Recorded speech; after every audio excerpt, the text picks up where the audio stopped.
Title: దెయ్యం diet plan. Chittibabu అనే ఒక వ్యక్తికి విపరీతమైన తిండిపిచ్చి. ఒకరోజు రాత్రి బాగా ఆకలివేసి తన పాత ఇంట్లోని వంటగదిలోకి వెళ్ళాడు. ఫ్రిడ్జ్ తీసి చూస్తే అందులో ఒక్క వెన్నపూస తప్ప ఏమీ లేదు. నిరాశగా వెనక్కి తిరగ్గానే పక్కనే ఉన్న డైనింగ్ టేబుల్ మీద ఒక భారీ బిర్యానీ ప్యాకెట్ కనిపించింది.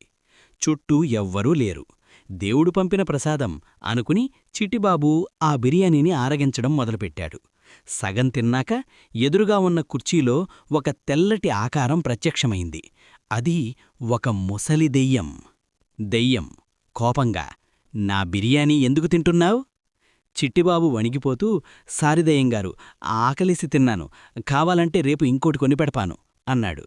దెయ్యం, "నువ్వు కొనిపెట్టక్కర్లేదు. నేను 10 ఏళ్లనుంచి చనిపోయి ఈ ఇంట్లోనే ఉన్నాను.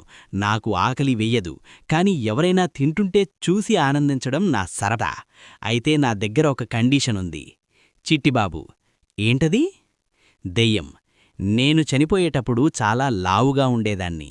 అందుకే ఇప్పుడు నువ్వు తిన్న ప్రతి ముద్దకి నేను చెప్పిన వర్కౌట్ చెయ్యాలి. లేకపోతే నిన్ను చంపేస్తాను."